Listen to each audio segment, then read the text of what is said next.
미국엔 나스닥, 우리나라엔 코스닥이 있다면 뉴스쇼에는 뉴스닥이 있습니다. 뉴스쇼 증권시장 뉴스닥. 오늘은요 석브라더스 나오시는 날이네요. 정의당의 박원석 전 의원 어서 오십시오. 네, 안녕하세요. 바른미래당 이준석 최고위원 나오셨네요. 네, 안녕하세요. 어서 오세요. 박원석 전 의원 오늘 뭔가 좀 달라지셨다 했더니 머리를 좀 잘랐습니다. 머리카락을. 머리 자르시면 큰일 나요. 머리카락 자르시고 아주 멀쑥하게 멋지게 오셨고 이준석 최고위원은 네. 굉장히 지금 너무 피곤해 보이셔가지고 저는 머리 안 잘랐습니다. 택시를 드디어 네. 영업을 시작하셨던군요. 이제 열흘차 되죠, 이제. 그런데 사실 피곤하시죠. 택시를 하는데 사실 그 하루에 12시간씩 그냥 일반 택시 기사 하는 분들 같이 주 6일로 하거든요. 죽겠습니다, 진짜. 네. 열흘밖에 안 됐는데 벌써 죽겠다 그러시면 어떡해요. 제가 이제 2달 하겠다고 마음먹고 좀 네, 시작했는데 맞아요. 2달은 꼭 채울 겁니다, 제가.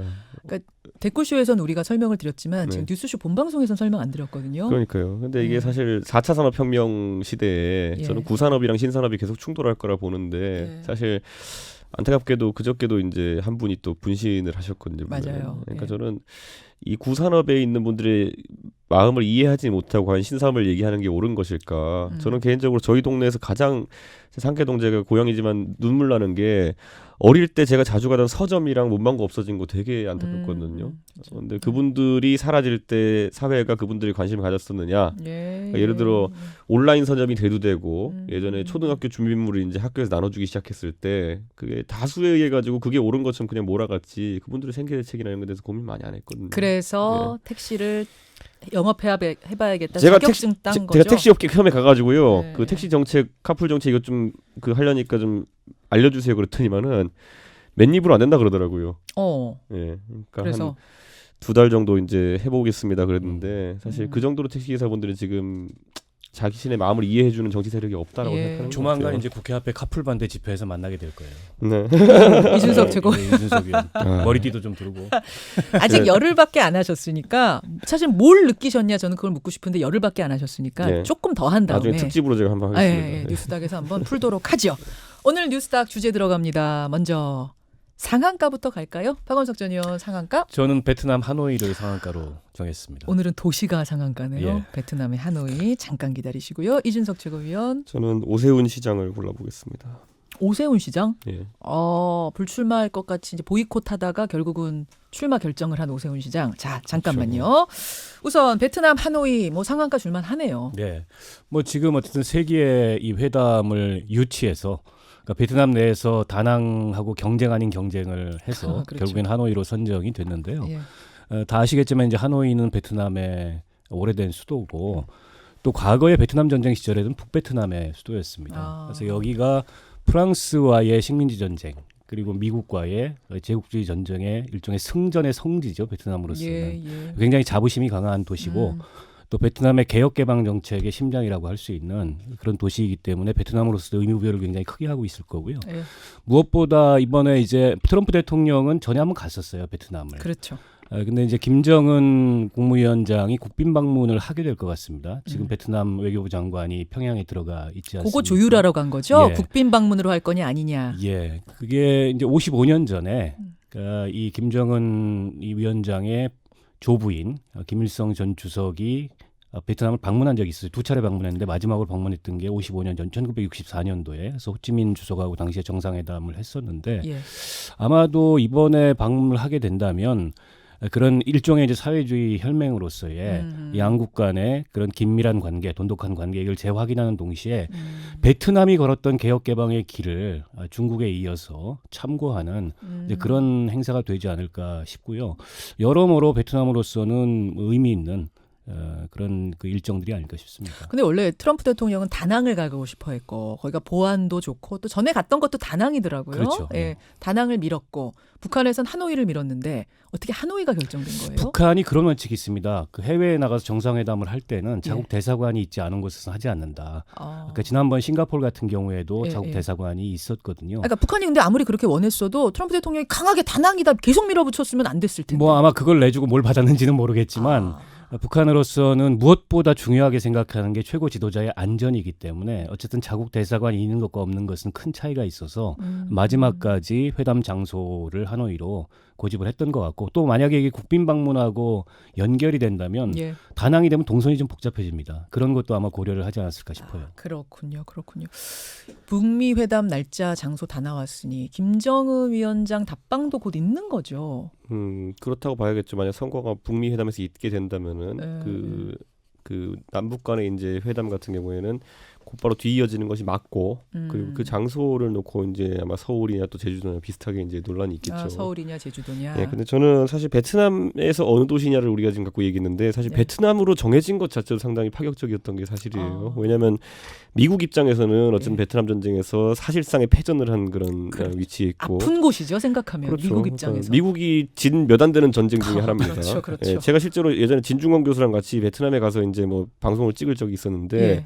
거기 베트남의 일반 진짜 도시민들 같은 경우는 좀 다르지만은 시골에 조금만 들어가면은 저희를 보고 아 우리나라는 전쟁에 져본 적이 없다 뭐 이런 식으로 이야기하는 그런 국가적 자부심이 있는 나라거든요. 대단하죠, 그죠. 프랑스도 이겨보고 미국도 이겨보고 그렇죠. 중국도 이겨보고 뭐 이런 식이거든요. 그렇기 때문에 저는 아마 공산권에서 베트남이 가지는 의미라는 거는 약간 그런 특수한 의미가 있다. 미국과도 맞서서 이긴 나라 뭐 이런 느낌이 있기 때문에 저는 이번에 그것에도 정치적 함의가 있을 것이다 이런 생각을 하게 되고 또 베트남은 한편으로는 우리나라의 최대 교육국 중 하나 아니겠습니까? 그렇죠. 그러다 보니까 우리나라에도 의미가 있는 곳이고 참 절묘한 선택을 했다 지금 이런 생각이 듭니다. 두 분의 말씀을 듣고 보니까 결국은 미국이 이 부분에 있어서는 그럼 많이 내준 거네요. 많이 양보한 거고 자기들이 진 나라에 가서 만나고 뭐 이런 것도 그러면 그만큼 다른 걸 조금 더 요구하려고 그런 건 아닌가? 근데 이게 사실 외교관들 같은 경우는 이런 우리도 잘 모를 만한 맥락들을 잘 짚어내는 편인데 네. 트럼프 대통령은 굉장히 실리적인 사람이기 때문에 아하. 그런 것도 안 믿는 사람일 것 같기도 합니다. 제가 봤을 때는. 아, 그냥 다낭 가 보니까 멋있어서. 그러니까 최대 성과를 내기 위해서는 예. 무엇이든지 양보할 수 있는 사람이 트럼프 대통령이다. 그렇죠. 저는 그런 입장에서 바라보면 될 것 그러니까 같습니다. 저도 그래서 요거 내주고 뭐 네. 베트남이면 어떻고 다낭 아니면 어때? 네. 요렇게 내주고 뭔가 얻었을 것 그 같아요. 베트남의 그 정치적 포지션이라는 게 예. 굉장히 절묘한데요. 미국과는 뭐 이미 90년대 중반에 관계 개선을 했고 또 우리하고도 뭐 교육 측면에서 그렇고 외교 관계 측면에서도 나쁜 사이가 아닙니다. 박항서 감독도 있잖아요. 네, 거기. 박항서 감독도 또 있고 북한하고는 아주 오래된 그런 예. 우방이자 혈맹 관계고 예.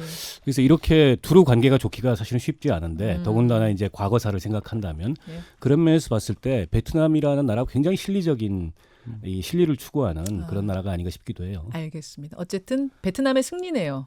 그렇죠. 제일 네. 이득을 많이 받네요. 장소 네. 하나 제공하고. 상한가 맞습니다. 이준석 최고위원 상한가로 갑니다. 오세훈 전 시장. 그러니까 오세훈 시장이 계속 이제 주가가 스물스물 빠지고 있었거든요. 맞아요. 그러니까 별다른 이슈가 없이 음. 뭐 핵무장 이런 것 때문에 관심 잠깐 받았지만은 그 이후로 전당대회 분위기 안 살고 있었는데 홍준표 대표가 빠짐으로 인해 가지고 네. 독이 든 성배를 들게 됐다.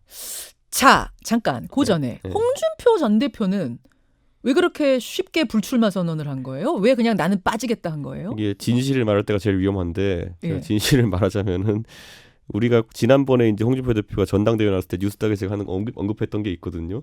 뭐라고? 홍준표 대표 주변에 이제 실질적인 조직과 기획 업무를 하는 예. 모 현역 의원이 있는데 예. 그분이 이번에 그 조직과 어쨌든 기획을 다 들고 황교안 캠프로 갔다. 아, 실질적인 뭐라고 해야 돼? 실무 책임자가 그러니까요. 그러니까 그 당시에는 홍준표 대 비박이었으니까 네. 그 안에서 그래도 신친박에 해당하는 그들이 그 홍준표 대표의 손을 약간 들어줬는데 이번 판에서는 황희 그 친박의 대표가 됐으니까. 그러니까 그 황교안 총리라는 친박의 대표성을 가질 수 있는 주자군이 나오다 보니까 예. 그쪽을 몰려가서 지금 홍준표 대표 주변에 있는 분들을 보면은 사실 지난번에 뭐 출판 기념회인가 한다 그럴 때도 그렇고 예. 현역 의원들이 주변에 안 보여요. 하하. 예. 얼마 전까지 대표를 지냈던 인물인데 현역 의원이 그 정도로 줄 안 서기도 힘들거든요.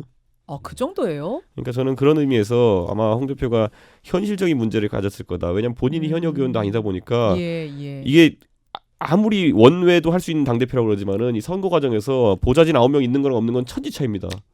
그렇습니까? 예, 그러니까 이게 준비하는 과정이 쉽지 않다라는 걸 많이 느꼈을 것이고요. 음흠. 이번에 보이콧 해프닝은 솔직히 6명의 주자가 그 홍준표 대표 약간 그런 약간 빠지려는 의도를 간파하지 못하고 같이 이제 같이 춤춘 격이 돼가지고 그렇게 된 겁니까? 이게 보면 눈치 게임 하다 보면은 이제 술자리 눈치 게임 하다 보면은 예. 1 하고 먼저 홍준표가 뛰쳐나온 거거든요. 지금 보면은 이게 지금 굉장히 당황스러운 그런 상황일 것이다. 이게 이제 자연스러운 출구 전략 비슷하게 됐는데요. 네, 박원석 의원. 홍준표 전 대표가 출마할 때부터 예, 끝까지 갈 건지는 끝까지 지켜봐야 된다 이런 관측들이 많았어요. 음. 그리고 주변에서도 이제 측근들이나 이런 분들이 많이 만류했다. 이번은 아니다. 아, 이건 아니다. 때문에 그 시점에 출마 선언을 할 시점에 어쨌든 황교안 대세론이 조기 형성되는 막기 위해서라도 예. 본인이 출마 선언을 하지 않을 수 없었는데 아하. 이게 승산이 그렇게 높지 않은 게임이기 때문에 예. 끝까지 안 갈 가능성이 높다. 이런 관측이 이제 현실로 보셨군요. 나타난 거라고 보고요.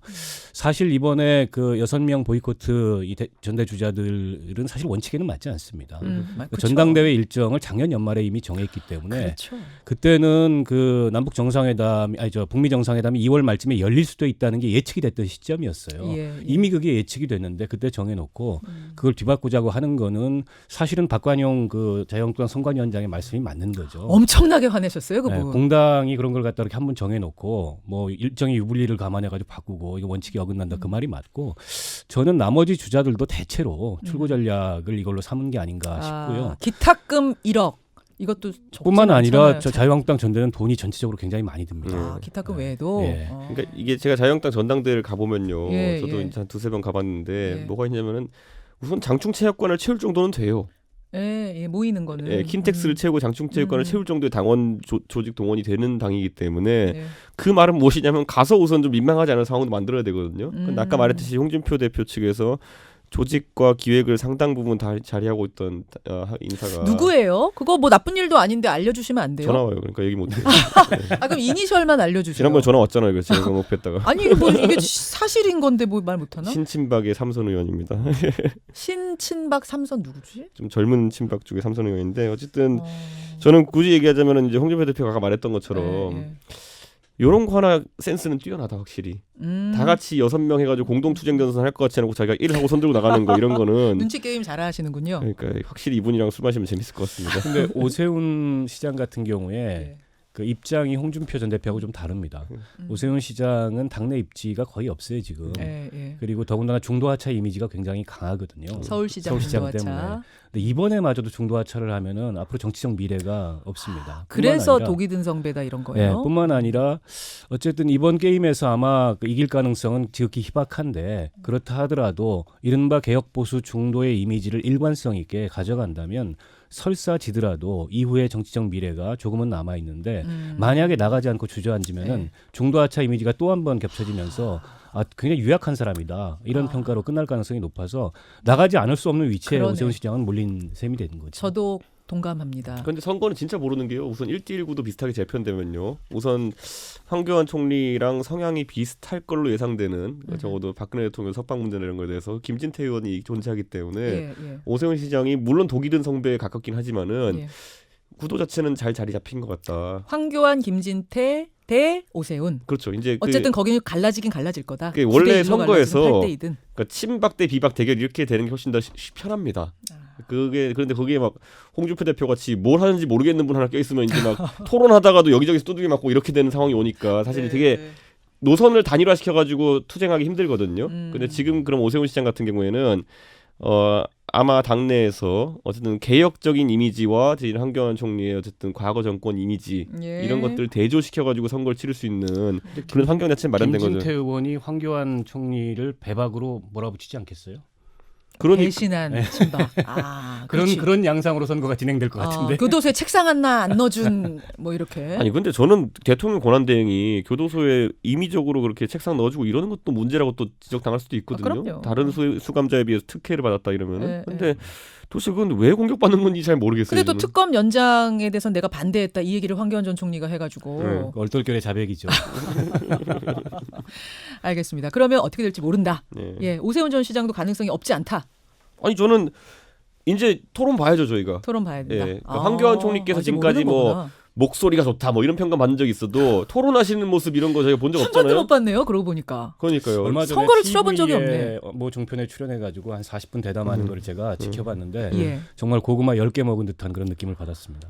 아 말을 아니, 좀 느린 뭘 물어봐도 똑같은 답을 하니까. 무슨 답이었어요? 아니 그러니까 좀 민감한 예민한 질문, 지금 배박이라든지 이런 네, 질문에 네. 대해서도 똑같은 답을 하니까 탄핵에 대해서 물어봐도 똑같은 답을 하고. 아, 그러니까 황교안 전 총리가 아직 본인의 어떤 정치적 입장 혹은 철학 혹은 뭐 정책은 물론이거니와 이런 것들 한 번도 드러내 본 적이 없어요. 맞아요. 아니, 그냥 대한민국에서 애매모호한 답으로 일관하고 있기 네, 때문에 근데 예. 과연 당대표 검증 토론에서도 그런 태도를 유지할 수 있을지 예. 그 과정에서 뭔가 이 다른 주자들에게 돌파구가 열린다면 열리겠죠. 그러니까 대선 주자도 저희 지난 대선 때 보면은 50% 가까이 찍던 분이 예. 토론 한 방으로 20% 30% 까여나가는 걸 봤잖아요. 아, 봤죠. 저는 앞으로 방송 토론이라는 게 음. 전당대회든 아니면 일반 대선이든지 간에 큰 영향을 미칠 것이다. 그래서 음. 아마 오세훈 시장도 제가 아는 산에서는 뭐 저는 황교안 총리랑은 이런 쪽으로 교류해 본 적이 오세훈 시장 굉장히 달변이십니다. 예전에 아. 서울시장 토론 때도 보면은 강금실 장관이나 아니면 변호사 출신이잖아요. 기본적으로 언변이 좋으시죠. 말 그러니까요. 잘하죠. 저는 그래서 기대해 볼 만하다 이렇게 봅니다. 그런 면에서 홍준표 전 대표가 불출마한 건 좀 아쉬워요. 재밌을 뻔했는데 TV 토론 같은 토론에서 것들이. 현란한 개인기를 볼 수 있었는데 그러네. 그 내용은 별로 없어요. 근데 그렇게 토론을 하면 이게 아, 또 전화 오겠어요. 예, 또 예. 전화 오겠어요. 아니 그러니까 세 갈래 토론은 홍준표 대표 때문이 아니라 뭘 해도 예. 약간 그 서로 이제 아, 할 맞아, 말을 맞아. 못하는 그런 경향이 있기 때문에 그 실무 책임자 아까 네. 황교안 캠프로 갔다는 실무 책임자 혹시 윤상현 의원이에요? 뭐 마음대로 짐작하시면 됩니다. 제가. 아, 맞구나. 예, 제가 얘기했습니다. 이준석 최고위원이 얘기한 거 아니니까 전화하지 마세요. 자, 하한가를 먼저 적어내신 걸 제가 보니까 박원석 의원이 하한가로 나경원 원내대표, 예. 자유한국당 나경원 원내대표를 골라오셨네. 같은 맥락이에요? 같은 맥락인데요. 제가 나경원 원내대표를 한 두세 차례 하한가로 꼽은 것 같아서 좀 미안한 마음도 드는데 최근 들어서 뭐 한 3연속 헛발질을 하고 있습니다. 첫 번째가 웰빙 단식이고요. 두 번째가 신북풍론을 제기를 했고 예. 이번에 5.18 망언과 관련해서 다양한 해석이 있을 수 있다. 근데 예. 사실은 5.18과 관련해서는 다양한 해석이 있을 수가 없습니다. 없습니다. 그건 의견이 아니고 그렇죠. 이미 확정된 사실에 대해서 예. 그런 식으로 얘기를 한다는 건 일종의 물타기를 한 거고 자유한국당 지도부가 이렇게 조기에 수습을 잘못함으로 인해서 예. 지금 사태가 더 일파만파 커지고 있고 뭐 셀프 징계 올려가지고 오늘 당내에서 그 윤리위가 열린다고 하는데 예. 근데 당내 윤리위 절차로 보더라도 과연 이 의원들에 대해서 단호한 어떤 처분이 이루어질지 굉장히 의문스러운 상황이고 맞아요. 조금 전에 국회 윤리특위위원장하고 인터뷰도 예, 박명재 하셨지만 위원장. 국회 윤리특위 절차는 더 어렵습니다. 그렇죠. 이게 여야 간사들 간의 합의조차도 안 될 가능성이 굉장히 높아요. 아까 인터뷰하면서 내내 그 생각 들었어요. 저는. 그런 점에서 봤을 때 나경원 의원이 원내대표가 돼서 더군다나 이제 비대위 체제의 유일한 선출 권력으로서 굉장히 큰 마이크를 갖고 있음에도 불구하고 예. 본인의 어떤 이 전략 부재나 정치력 미숙이나 이런 걸로 인해서 득점을 올릴 찬스에서도 계속 실점만 하고 있는 게 아닌가 싶고요. 최근에 방미해가지고도 어떻게 보면 뭐 대한민국 우파의 입장을 미국 조야에 전달한다고는 하지만 예. 정세와 동떨어진 발언을 계속하고 계세요. 종전선언을 하면은 뭐 우리가 베트남처럼 불리하다. 사회주의화가 될 수 있다. 이런 식의 어떻게 보면 시대 상황이나 지금 정세하고 동떨어진 발언을 계속해 나가면서 112석을 갖고 있는 제1야당의 원내대표로서 과연 나경원 의원이 이후에도 얼마나 생산적인 정치를 할 수 있을지 굉장히 걱정됩니다. 아니 사실은 한국당이 지지율 아주 회복을 하고 있는 상황 아니었어요. 30% 목전까지 갔던 상황이었는데 왜 이렇게 헛발질 그야말로 여론을 읽지 못한 헛발질을 하는 겁니까? 그러니까 역사적 평가가 다 끝난 거에 대해서. 그러니까 내재적으로 잠재돼 있던 게 그냥 터진 거고요. 사실 이 사건은 보면은 예전에 5.18 진상조사위원회 하면서 지만원실 추천하려고 했다가 예, 예. 여론이 안 좋으니까 뺀 거부터 시작됐다는 볼 수 있는 게 그때 지만원 씨가 굉장히 화난 듯한 이야기를 많이 했죠. 그러다 네. 보니까 그것에 대해서 약간 좀 무마시키려는 의도도 좀 있었다 봐 이번 토론회 초청하고 이런 것이. 근데 그 과정 속에서 그럼 당신 하고 싶은 말 다 하고 우리도 축사하고 이렇게 하다가 이제 터진 일인데 여기에 대해서는 자유한국당 이게 있어요. 과거에 새누리당 시절에는요. 예, 예. 저도 기억나는 게 예. 제가 비대위원 할 때 강남 지역에 이제 공천 받은 분 한 분이 예. 제주 4.3을 이제 뭐 사실상에 거의 폭동 비슷하게 묘사하고 5.18을 민중 반란이라고 이제 학술적으로 이제 뭐 논문에 쓰고 이런 분이 있었어요. 근데 그 당시에는 저랑 그리고 저 같은 비대위원이랑 그리고 그 남경필 지사 같은 소장파들이랑 이렇게 해가지고 공천 취소하도록 해가지고 공천 취소를 했어요. 2012년 총선에서. 그런데 그게 새누리당이었고 지금 자유한국당은 그 정상적인 필터링 기능이 동작 안 하는 거예요. 내부에 견제 세력이 없다. 왜 그러냐면 이 당은 3당 합당으로 과거에 탄생한 당인데 예, 그 안에 보면 이제 김영삼 대통령의 예. 통일민주당 개랑 예. 민정당계가 있잖아요 보면은. 예. 그런데 사실상 지난번에 바른정당을 만들면서 5.18에 대해 특별법까지 설치하고 그다음에 전두환 노태우를 결국 감옥 보냈던 그 YS계의 사람들이 바른정당을 많이 만들었던 거거든요. 소장파들이 다 나갔죠. 그렇죠. 그러다 보니까 그 사람들이 복당에서도 최근에 발언권이 그렇게 세지 못하고 그러다 보니까 당내 분위기가 이런 과거의 그 이념적인 면에 있어가지고 이해가 되네요. 어느 정도 제어가 되던 당이 이제 예. 제어가 안 되는 겁니다. 제어가 안 된다. 그렇기 때문에 저는 내부 이번에 견제가 안 된다. 뭐 사실 저희가 이름도 잘 많이 들어보지 못했던 비례대표 의원 두 분이 이렇게 네. 너무 극단적인 발언을 하니까 사람들이 당황했잖아요. 이종명, 김술래. 그러니까 저는 이걸 보면서 앞으로 당내에서 노선 갈등이라는 것이 생각보다 많이 터질 수 있는 게 이분들이 우선 김진태 의원 같은 분들은 탄핵 때문에 상당히 좀 격해지신 분이고 그리고 또 아까 말했던 것처럼 새누리당 내에서 그래도 중심을 잡던 분들이 많이 지금 발언권이 약해진 상태다. 그 저는 예. 뭐 다른 맥락으로도 좀 읽는데요. 예. 지금 자유한국당이 정권도 잃었지만 의제의 주도성도 완전히 잃었거든요. 완전히 예전에는 이제 보수의 전유물이 안보 의제였는데 네, 예. 지금 안보 의제의 주도성을 이 평화무드 속에서 현 정부에 완전히 내줬어요. 예. 뿐만 아니라 리더십도 지금 실종돼 있는 상황이고 국회에서는 대안 정책을 내놓기보다는 발목 잡기로 일관하다 보니까 이게 당내에서 일종의 극우 포퓰리즘에 견인되는 그런 모습이 나타나고 있는 것 같아요. 전체 자유한국당 지지자 중에 한 10% 안쪽에 있는 이른바 아스팔트 우파라고 하는 길거리에서 정치 세력화된 그렇죠. 세력들이 눈에 보이거든요. 예. 특히 김진태 의원 같은 경우에는 그분들의 아이돌로 등극을 했어요. 아, 그 정도예요? 지난 탄핵 집회. 조원진, 김근태가 이제 아이돌 취급. 투톱 아이돌로 김진태 말고. 김진태. 큰일 날 김진태, 뻔했네. 조원진 투톱으로 등극을 했는데 예. 그걸 지금 10분 즐기고 있는 상황이고 자유한국당 내 좀 합리적인 의견을 가진 분들도 이 눈치를 보고 있는 거죠. 심지어 김병준 비대위원장은 그분의 출신으로 보면은 네. 이번 5.18 망언에 대해서 이런 식의 반응을 하면 안 됩니다. 그렇죠. 그럼에도 불구하고 이런 식의 반응을 하는 것은 당내에 있는 강경 극우 세력들의 눈치를 지금 보고 있다. 그들이 큰 스피커군요. 근데 이분들 같은 경우에는 손쉽게 자기들의 존재감을 드러낼 수 있는 게 이른바 자기들 나름대로의 역사 해석 투쟁입니다. 그래서 건국절 논란, 네. 그다음에 역사 교과서, 맞아요. 또 5.18 이런 논란들을 계속 부추기는 거고 다른 한편으로는 소수자나 사회적 약자들에 대한 혐오죠. 동성애자, 난민, 예. 뭐 이주노동자 예, 예. 이런 것들이 지금 자유한국당 내부 정치를 견인해가고 있어서 사실은 굉장히 위험스럽다고 봅니다. 알겠습니다. 알겠습니다. 아, 오늘 아까 그 뭐 의제의 주도권은 자유한국당이 잃었다고 하셨는데 이슈는 다 자유한국당에서 나오고 그러게요. 있어요. 왜냐하면은 이준석 최고위원의 하한가도 유영하 변호사예요. 예, 그렇죠. 예. 저는 유영하 변호사가 이제 박근혜 대통령의 호위무사라 그러고 사실상 박근혜 대통령의 대리인처럼 돼 있는데요. 전 이게 비극이라 또 봅니다. 보면은 비극이 누구의 비극? 박근혜 대통령의 비극입니다. 그리고 왜요? 보수 세력의 비극이라 보는 것이 예.